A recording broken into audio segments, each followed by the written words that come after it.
A distant explosion rattles the Pacific Coast Highway. Cars don't slow down, pedestrians barely flinch, and below, a bank sits in plain sight, unsuspecting and silent. Above it, a crew of men are climbing onto the roof, carrying torches, drills, and tools designed to break through steel and concrete.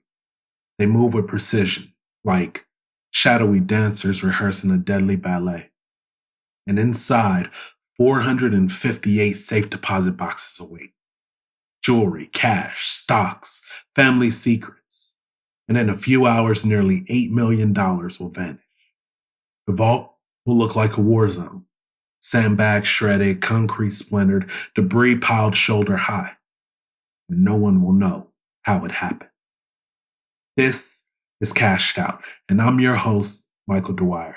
And today's story focuses on the United California Bank Robbery, one of the largest bank heists in American history, and the men who pulled it off, led by the mastermind that FBI would soon call the best bank burglar in the country.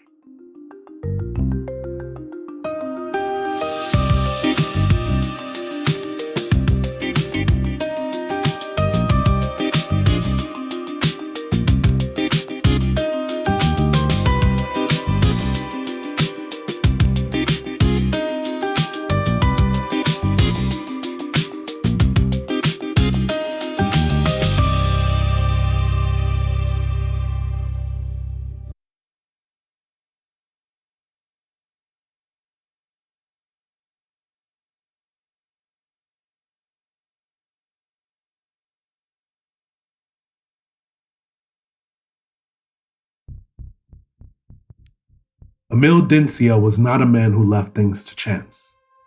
By 1972, he had carved out a reputation as one of the most skilled and elusive bank burglars in the United States.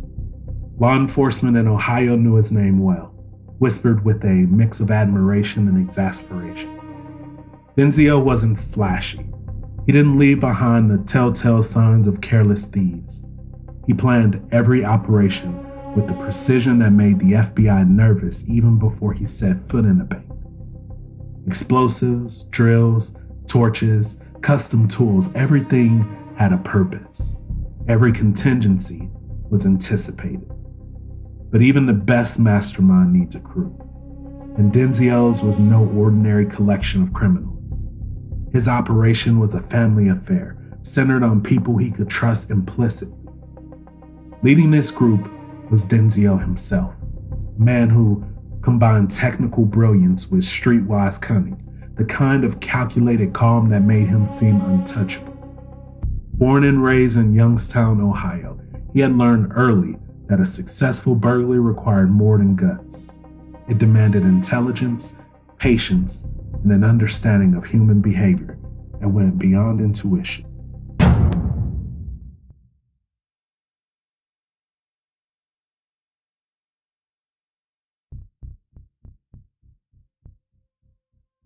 By the time the United California Bank Robbery was conceived, Emil had already worked with most of the people who would become his inner circle. His brother, James Dencio, was indispensable, a master of explosives and a designer of custom burglary tools. Where Emil brought the strategy and the vision, James brought the technical knowledge to execute it. The two of them together could take a vault apart piece by piece and leave it looking like it had never been touched, at least until the money and valuables were gone. James's understanding of concrete, steel, and safes made him the ideal complement to Emil's vision, a living encyclopedia of bank security vulnerabilities. Then there were his nephews, Harry and Ronald Barber. Harry, who was 31, was a small-time bagman, but he was far from a novice. He understood the mechanics of a job, the timing, the stakes, the psychology of his targets. And Ronald, his younger brother, was a bit more cautious, but no less committed to the crew. The Barber brothers were Dencio's trusted eyes and hands on the ground, tasked with handling logistics, keeping watch, and ensuring that nothing went wrong during the heist. They weren't just hired muscle, they were family, and family meant loyalty. Emil's brother-in-law, Charles Mulligan, served as the driver and the lookout. Now, Mulligan's role was deceptively simple, but it required nerves of steel and unwavering focus. Any slip on his part could compromise the entire operation. Now, Mulligan was also from Youngstown, Ohio, and had been around Denzio's operation before. He knew the rhythm of the burglary, the way every step had to be calculated and timed, and the importance of keeping calm under pressure. On the surface, he was just a man behind the wheel, but he was essential to the success of every single job. Now, not all members of the team were family. Phil Christopher and Charles Brockle came into the crew from Cleveland. And they were added at the insistence of the source who had tipped Denzio off about the target. Phil Christopher, he was an alarm expert, the kind of person who could look at a bank security system and know every weakness instantly. Without him, the sophisticated alarms in the United California Bank might have thwarted even the most precise plan. Brockle, on the other hand, he was the muscle. He had no technical skills, no expertise in alarms, explosives, or even the locks, and was in many ways just an afterthought. Yet, he had been brought along reluctantly and would become part of the team anyway. His presence was really a gamble, one that Denzio knew could go either way.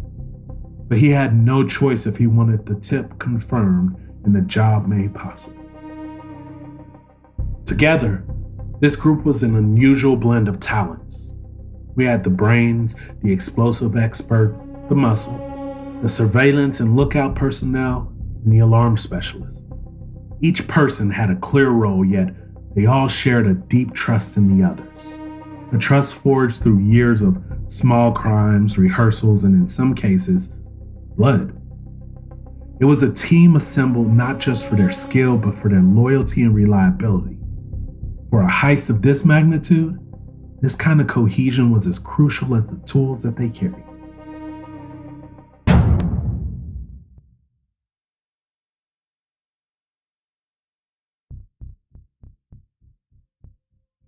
The target itself was no ordinary bank. The United California Bank in Laguna Niguel, California, was a mid-sized branch in a busy plaza near the Pacific Coast Highway. For anyone walking by, it was unremarkable. A standard branch with vaults behind reinforced walls. But Denzio, he saw beyond the facade. According to the tip he had received, the bank contained nearly $30 million in secret campaign contributions to none other than President Nixon, hidden in their safe deposit boxes of politically connected depositors. That made his job more than a robbery. It was a chance to hit a target of immense national significance.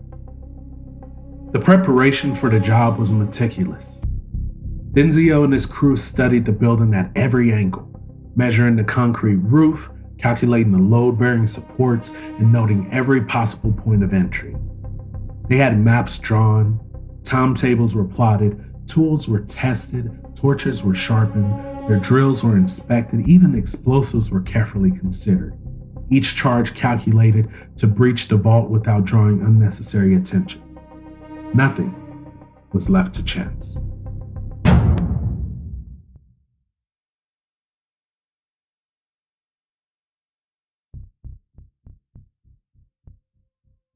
Harry Barber, ever the meticulous observer, was assigned to monitor the surrounding area from a nearby condominium on the golf course, keeping police scanners tuned and watching for any unusual activity. From his vantage point, he could observe Pacific Coast Highway, the plaza parking lot, and the bank roof, all without attracting suspicion. It was a perch that would become critical when the operation finally began. The timing of the burglary was also deliberate. It was March 1972, and the crew chose a Friday night to begin their operation. The weekend promised cover, the streets were a lot quieter, and the chances of interruption were low.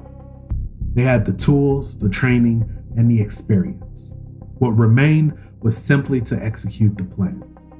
A plan that had been refined through countless hours of preparation and coordination. But even with all this preparation, the stakes were enormous. Denzio's crew understood that they were attempting something unprecedented in the United States.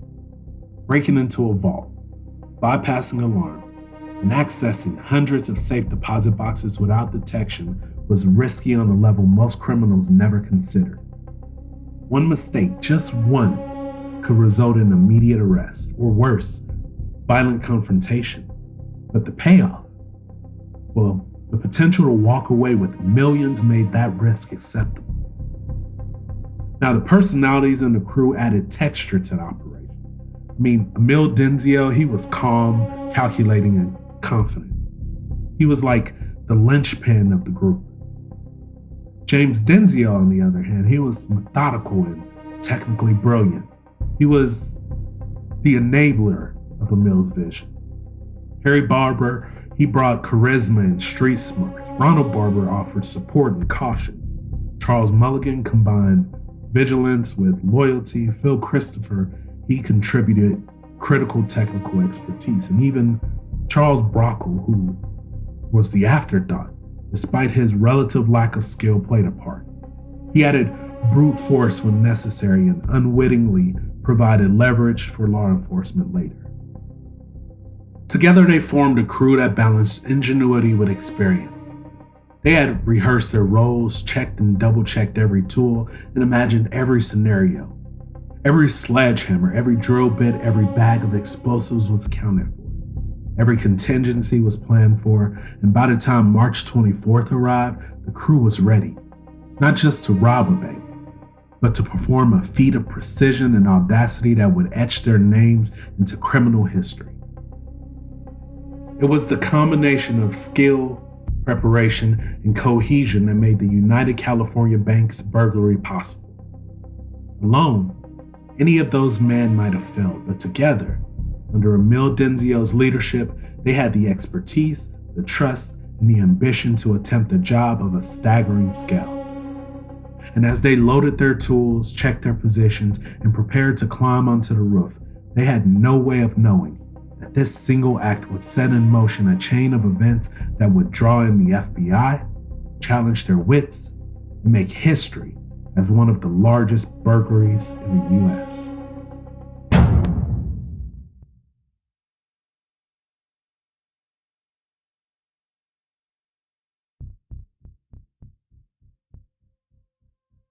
By the time the sun set over Laguna Niguel that Friday evening, the crew was in place. They had mapped their targets, studied the routines of the surrounding streets, and rehearsed the breach of the vault in their minds countless times. Each man understood his role and the consequences of failure. The stage was set, the players were ready, and the city below remained unaware of the drama about to unfold above its streets. This was no ordinary heist. This was a precision operation, executed by a man considered to be one of the best bank burglars in the country, with the crew assembled from blood, loyalty, and expertise. They had the tools, they had the skill, they had the preparation, and they had the audacity to do something almost unimaginable. All that remained was the first step, the climb onto the roof, the first drill, the first cut into steel and concrete.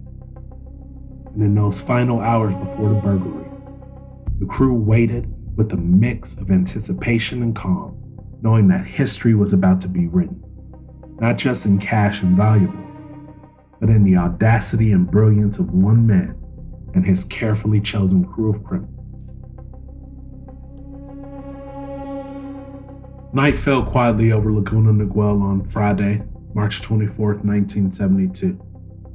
From the ground, the United California looked no different than it had any other evening. Darkened windows, locked doors, a building settling into their weekend stillness. Traffic along the Pacific Coast Highway thinned as the hours passed, headlights stretching briefly across the plaza before disappearing into the coastal darkness. Nothing about the scene suggested that high above the street, one of the most ambitious bank burglaries in American history was already underway. Shortly after 9 p.m., the crew began moving. Accessing the roof had been planned down to the minute. The men worked with calm efficiency of professionals who had rehearsed every step in their mind. The tools were lifted quietly, ropes were secured, their movements were deliberate. There was no rush. Speed mattered, but silence mattered more. From the nearby condominium overlooking the golf course, Harry Barber monitored police scanners and watched the surrounding streets, his eyes constantly moving between parking lot, the highway, and the bank's roofline. But everything was quiet. And once on the roof, Emil Denzio and his crew, they got to work. The entry point was precise. They knew exactly where to drill, where the concrete was thick enough to conceal the noise he had positioned directly above the vault. The first drill bit met the roof right after midnight. The sound was muffled almost immediately by layers of soundproofing materials that had been brought with them. Blankets, foam, and custom-built dampeners reduced the vibration and noise to a dull, almost imperceptible hum. To anyone below, it was nothing more than an ambient sound of a building settling at night. Now progress, it was slow by design. The vault ceiling was reinforced concrete, it was dense, unforgiving, and designed to resist exactly this kind of intrusion. But inch by inch, the crew drilled, rotating shifts to avoid fatigue. Sweat accumulated despite the cool coastal air. Dust was carefully collected and bagged to avoid leaving any trace. And every few minutes, they stopped to listen. No sirens, no voices, no alarms. By early morning, they had penetrated the roof but had not yet reached the vault itself. Now this was expected. The plan was never to complete the job in one night. The crew secured the site, covering the hole carefully, restoring the roof's appearance as much as possible, and they left right before dawn. And when the first employees arrived later that morning, there was no sign that anything was wrong. And Saturday night, they returned. The second night followed with the same rhythm. Quiet arrival, careful setup, methodical drilling. This time, the resistance increased. The vault ceiling revealed layers of steel embedded within the concrete. James Denzio adjusted tools, switching bits, recalculating angles. Torches were used sparingly, heat carefully controlled to avoid triggering any sensors or causing structural damage that might be detected. The smell of scorched metal hung faintly in the air, quickly dispersed by the ocean breeze. Below them, millions of dollars sat untouched. Now, throughout the night, Harry Barber's voice cracked intermittently over the radio, updating the crew on police activity, routine patrols, nothing unusual. The bank's alarm systems remained silent, exactly as Phil Christopher had predicted. Throughout the night, Harry Barber's voice crackled intermittently over the radio, updating the crew on police activity, their routine patrols, nothing unusual. The bank's alarm systems remained silent, exactly as Phil Christopher had predicted. The building was blind to what was happening directly above its most secure room. And by dawn on Sunday, the vault ceiling was finally breached.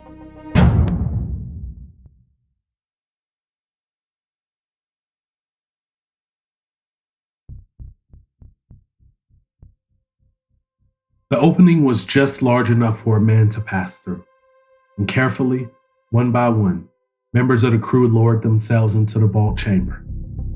Now inside, the air was stale and heavy, and the silence was complete.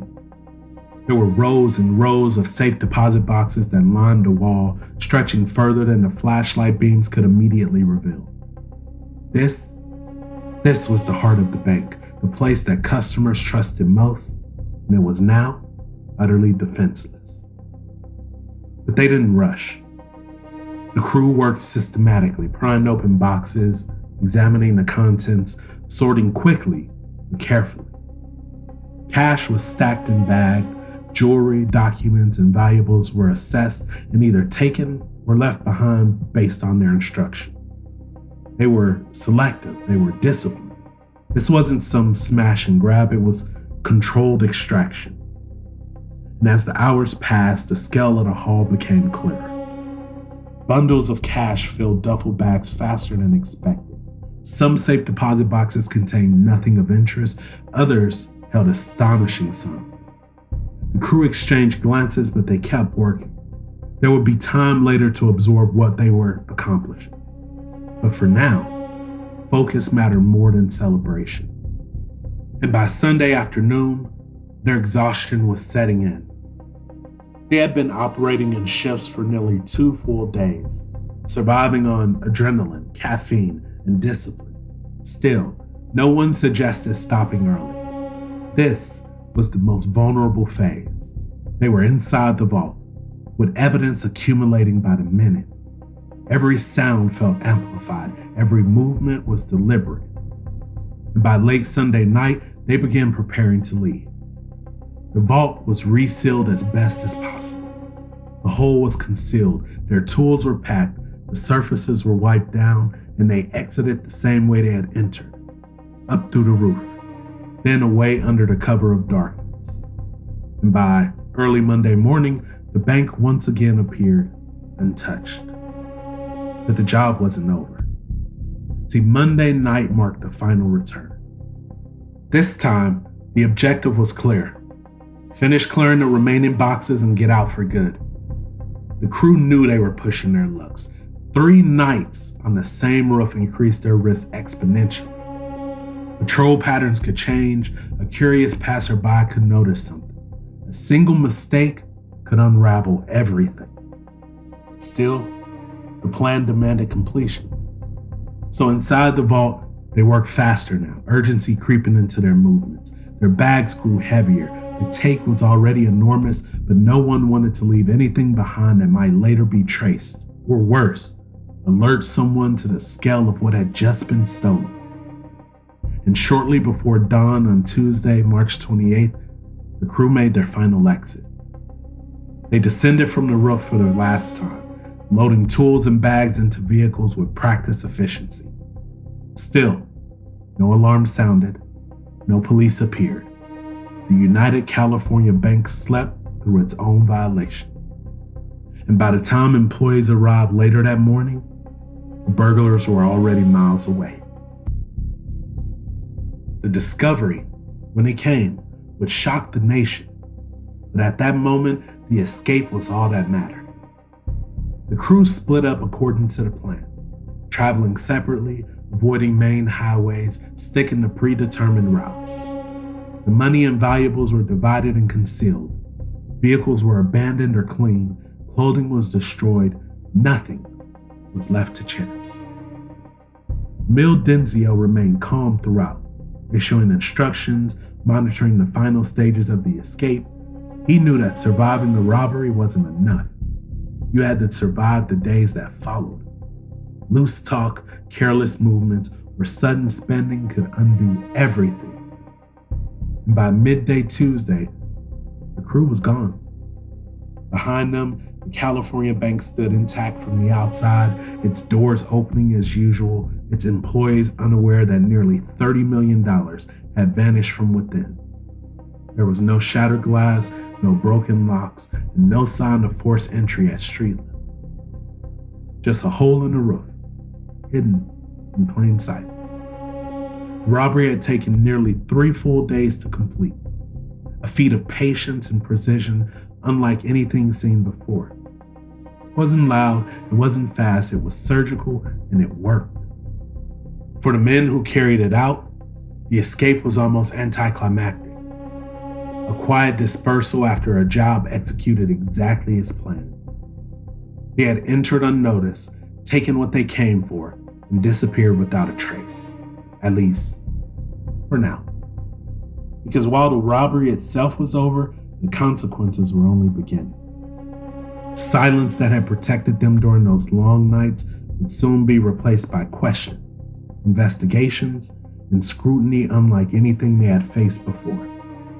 But in these final moments of escape, driving away under the early morning sky, bags heavy with stolen fortune, Emil Denzio and his crew had accomplished the impossible. They had beaten the bank.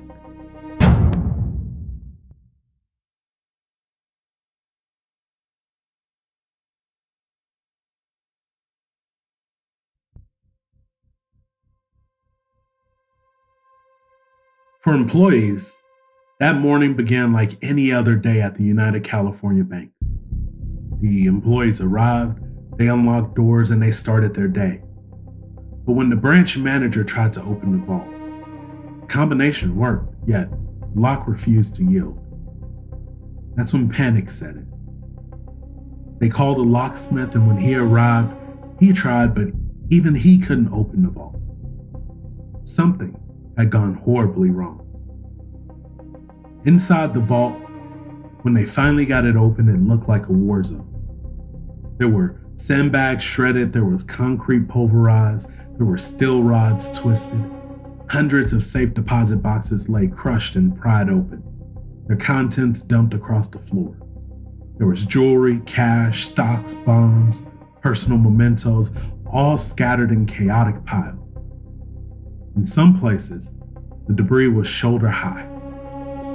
It was sophisticated, something I'd never seen before, said Jim Conway, the first FBI agent who was on the scene.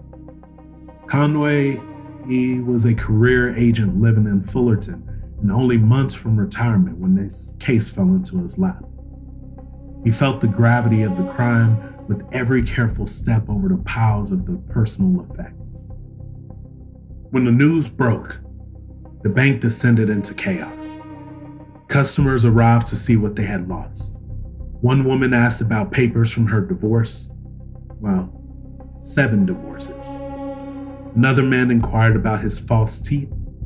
Others demanded family heirlooms, photographs, or recipes. The bank had no records of what had actually been stolen.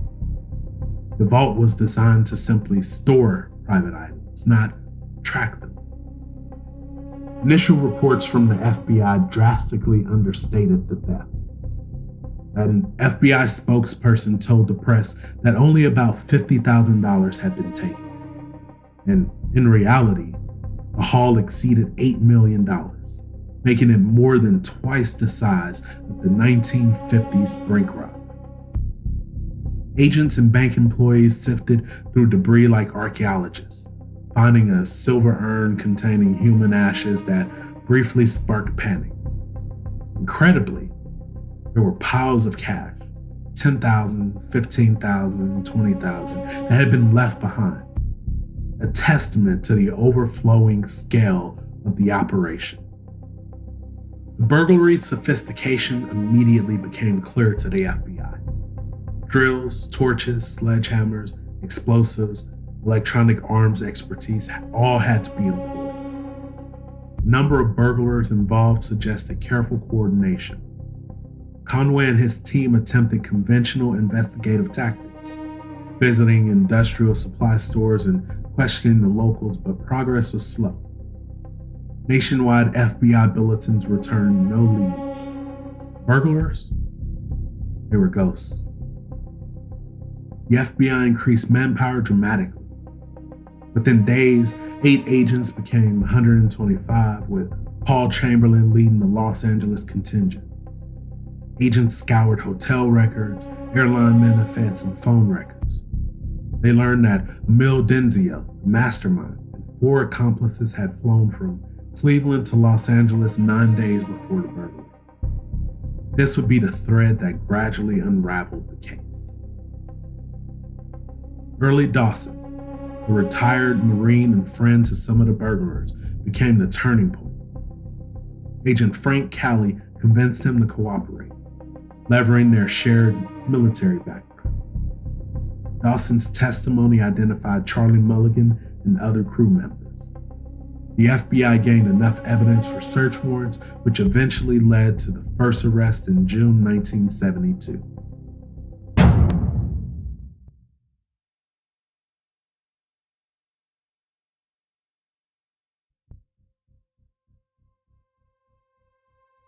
Early Dawson, a retired Marine and friend to some of the burglars, became the turning point. Agent Frank Calley convinced him to cooperate, leveraging their shared military background.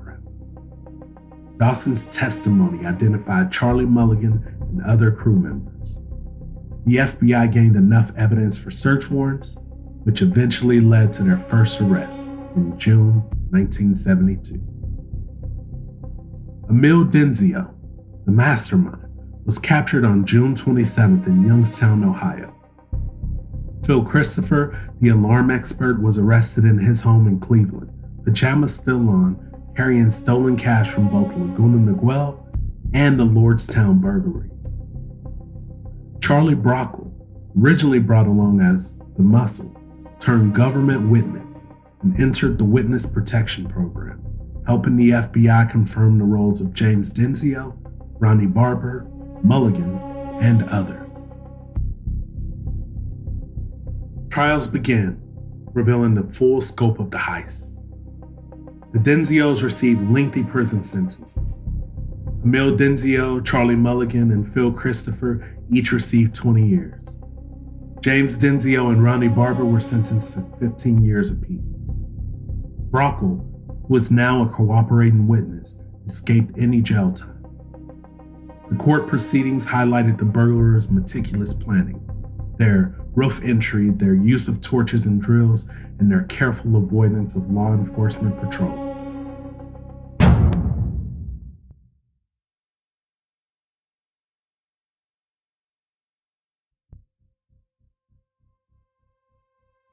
Meanwhile, Harry Barber, the small-town bagman, he remained a fugitive. Using the alias John Baker, he moved to Rochester, New York, working as a handyman in an apartment complex owned by a friend. He kept a low profile, carefully avoiding familiar territory, and he lived a double life, just another working man by day and a legend in the making by reputation. His discipline and cunning kept him out of FBI custody, even as his family and the crew that he ran with were in prison. Barber's mother, Viola, was arrested in a failed attempt to pressure him. She was charged with lying to the grand jury, though she had no involvement in the crimes themselves. Likewise, Mary Mulligan, mother of Charlie and Emil's mother-in-law, was arrested when investigators found a marked $20 bill from the stolen cash in her purse. The FBI's strategy of targeting family members illustrated the desperation and meticulous planning involved in bringing every conspirator to justice. By early 1973, most of the stolen property had already been recovered. Cash, jewelry, bonds, stock certificates, all buried in fields or stashed in various locations. Michael Sinkeli, a neighbor of Emil Denzio, discovered a thermos containing $98,600 buried in his front yard. We'll call it a forgotten remnant of the heist. About $1.4 million was recovered near the Denzio home, and additional assets were traced to intermediaries like Harry Hall, who had attempted to secure a loan using those stolen securities. The aftermath saw the Denzios and their crew serving significant prison sentences, while Harry Barber continued his fugitive life.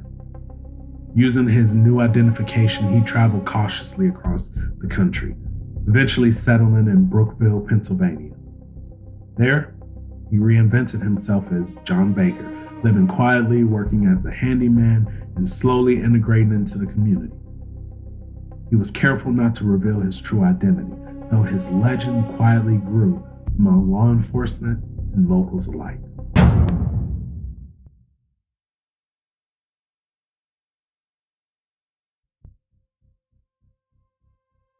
In Brookville, Barber met Marlene Brady in 1977, shortly after the death of her husband.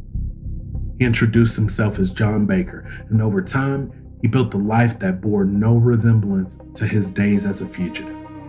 He remodeled houses, he helped the local police, assisted the community, but he kept a low profile. Yet, even while establishing his new life, he remained aware that the FBI had not forgotten about him. He would occasionally taunt them in subtle ways, such as mailing a postcard to the Los Angeles field office, signed with his old name. Eventually, Barber was caught. By the time he was arrested, over 8 years had passed since the United California Bank heist. He was sentenced to 20 years. Somehow, he only served 3. After his release, he returned to Pennsylvania, living a quiet life in a modest trailer near Montclair. But in his later years, he would often reflect on his life as a burglar with a mix of nostalgia, always remembering the heist that made him a legend, and the family and crew who had carried it out with him.